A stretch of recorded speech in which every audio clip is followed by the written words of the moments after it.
It's your turn now. Let's play two games. Okay. All right. Your I like game it. first. All right. Okay. So epigraphs. I don't think I've even heard that word until tonight when I hopped on the internet. But these are the little quotes that show up after the initial segments of each show. And so what I told Mark was, I said, you pick 3 and I'll pick 3 of our favorite epigraphs from the whole series. All right. So I'll start with my number 3. Tell me if this is on your list. Okay. From Port in a Storm, season 2, episode 12, business. Always business. That's not on my list, but that's a good one. Okay. All right. So I'm going, that's my number 3. What's your number 3? Gosh. I like this one. Deserve got nothing to do with it. Snoop. Late editions. Episode 9, season 5. Yeah, that's a good one. That's right. That's near the end. Yep. I like what that goes back to the conversation she has about Michael and Junebug and all these people that Marlowe just indiscriminately kills or has killed. And it's like, these people don't deserve to die. And Snoop's like, deserve ain't got nothing to do with it. We are here. We are in the service of Marlowe. We are here to follow his orders. That's all she is a soldier. Yeah, she's a soldier, and that kind of blind devotion and loyalty, and it's trying to get Michael to understand that you're not in a position to argue. You're in a position to follow and execute. Right. And I like, and in that scene, Snoop is just so fed up with Michael. Like you're not getting it. We killed a guy for you. We've given you everything. Why are you not loyal? Yeah. Stop asking questions. Right. Why have you not fallen in line? I mean, to a degree, it's a legitimate question. We've done everything for you. We told you didn't. It's not like you didn't know what this was. You knew we were murderers. You knew we were drug dealers. You knew that if you came to us and we did for you what you would have to do for us. Loyalty first. And he can't do it. He can't bring himself to. Michael is too independent, and that's what makes him an outlier in the Stanfield organization. Yeah, he's asking questions. Mm-hmm. All right, now my number 2. This is maybe from my favorite season, which is season 4. Make that season 3. There's never been a paper bag. Bunny Colvin. That's a good one. That might have been on my that might have been on my list. Okay. Pick one. Number 2. Slim Charles. Same season. Mission accomplished. We fight on that lie. Oh, yeah. Yeah, I remember that's when things are kind of breaking down. And again, it's another one of these loyalty things. Right. Like, it doesn't matter if it's a lie or not. We're going to fight on that lie. So, right. All right. Number 1. He's trying to remind Avon, you're the leader. If you have to lie to get us to do what you need to do, then lie, and we'll fight on that lie. But okay, you've got to set the tone. You've got to set the pace. You must lead. Number 1, and I wonder if this is your number 1 as well. Mm-hmm. Season 1, episode 7. Lessons. Come at the king. You best not miss. Best not miss. All right, I got you one better. All right. Oh, let me hear what could be better than that. I'm gonna cheat and do a tie. Oh, okay. All right. Let's hear it. But they're both from season 1. All the pieces matter. All the pieces matter. Cool, Lester Smooth. Really, it's a summary. It's a thematic summary of the entire series. That right. This is about building something. We're not just throwing bodies, higgledy-piggledy, hither and thither. We are collecting every day evidence. We are building something that will stand up to scrutiny. Something that will be tested with fire and remain unburned. All the pieces matter. If you cut corners, if you forget shit, it all falls apart later. All the pieces matter. That's the wire. I saw that quote on a picture of every character of The Wire Mhm. put together, and now it makes sense. Yep. So good quote, very good. And There it is, top 3. Wait, I had a tie. Oh, I'm sorry, my bad. That's right. Okay, let's hear it. Bunk. A man must have a code. Oh yeah, this is when he's talking to Omar, right? Yep. Is that when that's happening? Yeah. Okay. Good stuff. All right, Jesse. Oh, I want to Mark Radulich. I want to go out big tonight. We obviously are not going to do this with every single David Simon show. We've only been doing it with The Wire, but we've had a lot of fun here. I don't quite want to say goodbye to you just yet. Don't say goodbye to me just yet. I can't say goodbye to you, Jesse. I can't quit. All right, then. So I went to RappaportDan.com. Now there's like YouTube videos of this shit, but I've actually found a list here, and we're gonna do some dramatics. You ready, Jesse? Oh boy, Mark Radulich. I'm going to relish this. This is going to be a lot of fun. This is drama time with Jesse Starcher. We're gonna read the 100 best quotes of The Wire. You ready? Here we go. Omar. I'll do what I can to help y'all, but the game's out there. It's play or get played. That simple. Good stuff. All right, I'm going to do Carver here. See, that's why we can't win. Why not? They fuck up. They get beat. We fuck up. They give us pensions. Good old Preston Bodie Brodus. Yo, you supposed to be the good cop, you dumb motherfucker. That's great. Oh, man. Detective William Moreland, Bunk. You seem awfully happy today. I got laid last night. Oh, yeah? Your asshole still hurts? Yeah, we did that one already. All right, Troy Wiggins. Shakima's just pissed because I had her when she was still good. Yeah, well, you the ugly ass motherfucker that turned me around. Prop Joe. I heard your end would be covering my fee. Your fee? Yeah. I'm like a marriage counselor. Tell the man he ought to bring the bitch some flowers every once in a while. Tell the bitch she got to suck some cock every once in a while. That sort of shit. Speaking of cocksuckers. Omar arrives. To Omar. What does Pop say? I'm Proposition Joe. You fuck with me, I'll kill your whole family. and then Marlo shoots him in the head.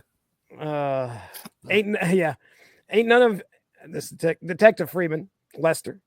Ain't none of you ever been in the military? Don't you know you learn a 30-inch quick time? Draft dodging peace freaks, huh? All right, back to Bunk again. I'm just a humble motherfucker with a big ass dick. You give yourself too much credit. Okay, then. I ain't that humble. Oh, man. All right, I'll be D.A. Perlman here. What's the worst thing on a woman? A drunken Irishman. All right, Cuddy from the cut. Cuddy from the cut. The game done changed. Game's the same, just got more fierce. You do a nice Slim Charles. Well, thank you.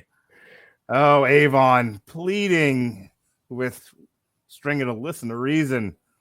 I ain't no suit wearing businessman like you, I'm just a gangster, I suppose. That's about a point where you start to realize that friendship's going to fracture. Mm-hmm. Bunk. Them Greeks sure have some weird ass names. Hey, don't go knocking the Greeks. They invented civilization. Yeah, and ass fucking too. Brother Mozone. Oh, Brother Mozone. I see you favor a 45. At night I do. And I keeps one in the chamber in case you pondering. Omar. It's all in the game, yo. On the game. No, classic Omar quote. Mm-hmm. Here's another one. Hey, yo, listen here, Bay. You come with the king, you best not miss. I could have delivered that so much better. You really could have. That's okay. We did this one last time, too, and it's still not aged well. McNulty. All those mopes and bracelets, and not one of them named Osama. Oh, boy. Oh, boy. McNulty again. I got to ask you, if every time Snot Boogie would grab the money and run away, why'd you even let him win in the game? What? If Snot Boogie always stole the money, why'd you let him play? Got to. This America, man. Is that the end of episode 1? It's the end of episode 1. That's the beginning of episode 1. Oh, beginning. Yeah, You're right. The whole Yeah, thing starts. Yeah, there you go. Here you go. All right, Bubs. Thin line between heaven and here. Sergeant J. Landsman. Oh. For you, I would suggest some pantsuits, perhaps muted in color, something to offset Detective Moreland's pinstripe laurely affectations, and the brash, tweedy impertinence of Detective Freeman. Rawls is watching on this one. Let's at least pretend like we got a fucking clue. Tweedy impertinence. I like that. Lester Freeman. Avon. Man. Fucked up, man. Y'all ask me, y'all ugly ass niggas shouldn't be in here fucking around with all these guns and shit. Once again, cognitive dissonance. Yeah. Brother Muzone, you're the perfect bait. They will view you as conflicted. Your homophobia is so visceral. See that? I ain't even walked into the place yet, and you're already calling me a cocksucker. Lamar was such an idiot. Oh. Good old DeAndre. Deputy Commissioner, what's this Sabatka to you? He's an asshole.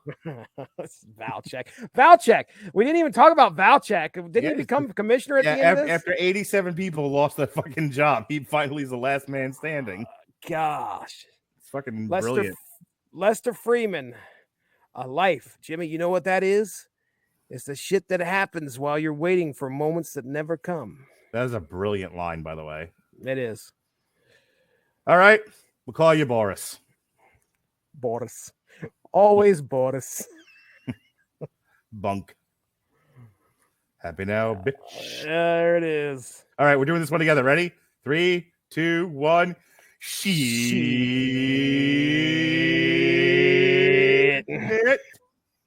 Senator Clay Davis. Yeah, and he gets away. Man, he was a smooth motherfucker on the stand, wasn't he?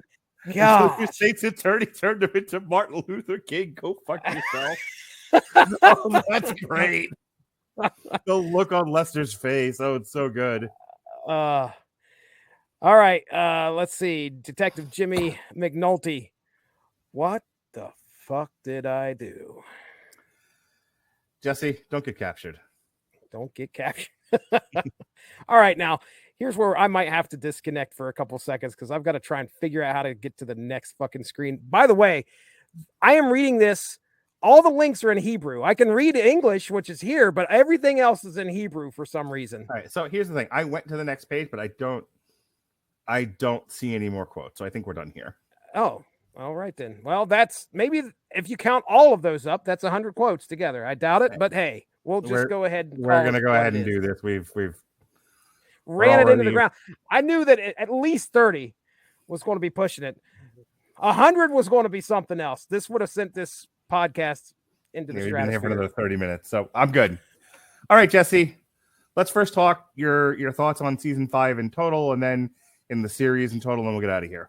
Okay, all right. Season 5, yeah. It takes some liberties and has a good fictional time for sure. So I didn't hate it. I was still entertained. You know, the last couple episodes, watching everything come together, McNulty's plan fall apart. This bullshit guy at the Sun actually, get called out by McNulty was great. So there's moments in this season that are really, defining for the season itself and for the series. There's plenty of deaths of people that we're used to, that we've kind of grown used to as we've watched the series. So as an end cap for the series itself, I mean, it's definitely got the moments that you're probably looking for, but as a whole, yeah, it's one of the weaker seasons compared to the rest of the gritty reality of the previous ones that came before.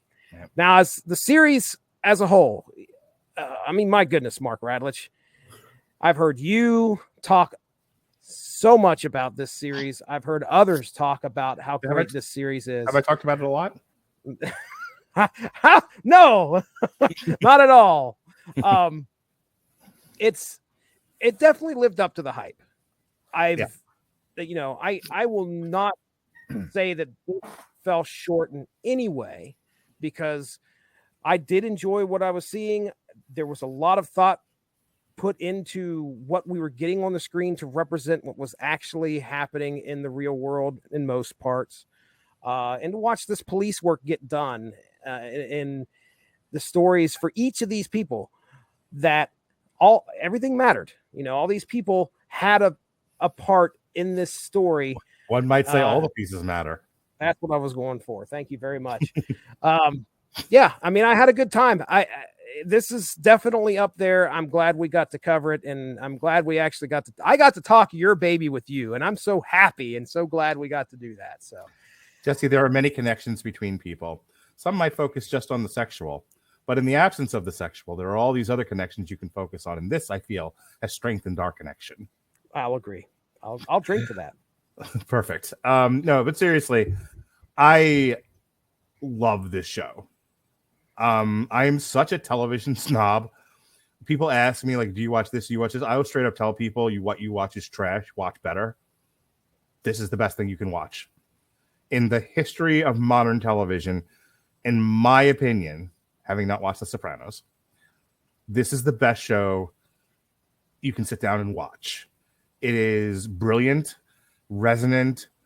It is something that I believe is relative. Sorry, not relative. It's something that I think relevant. Sorry, that's the word I was looking for. It is relevant. Even though it was 20 years ago ish. These are things we're still dealing with today. From the struggles with policing, legacy policing, the militarization of the police, the lack of feeling like the police are part of the community, the collapse of the community into trauma, homelessness, drug abuse, generational trauma, generational drug abuse, and how those forces intermingle with the modern police, militarized and desensitized police force, to the feeling that you're either living in abject poverty or you're the super rich. There is no middle class anymore. And those in the middle are house poor and living check to check and one good crisis away from homelessness. Do we really take seriously the idea of harm reduction, drug decriminalization, legalization? How do we reform? Is what we're doing effective? What is it to be a modern politician? How much of your soul do you have to sell? What about the schools? Are they just warehouses for children while while adults try to work 2 and 3 jobs to pay their rents and their mortgages? How do you parent your children if you're never there? You depend on the teachers to do it. Are the teachers equipped to parent your children? Is this the system that we want? Is this what we've designed? And then finally, but what does the media have to say about all this? Well, the media has their own agenda. I don't think there's anything that I just said that people aren't in, various quarters of modern conversation talking about or thinking about. These are all still very relevant ideas. The Wire is brilliantly acted. The minutia of what's being presented, I think, is really interesting. It might not be for some. The tragedy of the moral of this story being nothing gets any better. It just goes in a concentric circle. For every Bubbles that pulls himself out of the heroin-soaked muck and mire, there'll always be a Dookie behind them. For every Omar that goes out on one big score and retires, there'll always be a Michael behind him. For every McNulty who charges into Judge Phelan's office with pith and vinegar to tell him this police force is fucked and the only way to solve the murders is to do things differently, as he's drummed out of the police force, there's always be a Sindor behind him. You know, nothing stops drugs and whores. It is a tragically beautiful, beautifully tragic show. And I've really enjoyed the 5 episodes that we've done discussing it. We've got more to go. We've got Generation Kill, and then three seasons of Treme, and then Show Me a Hero and The Deuce. The Plot Against America, I think, is the last one. And and I always enjoy our hour together discussing David Simon's stuff. But I'm going to go ahead and say it's probably not getting any better than it was with The Wire. This is peak David Simon. And with that, that is our show. That is our review of all 5 seasons of The Wire.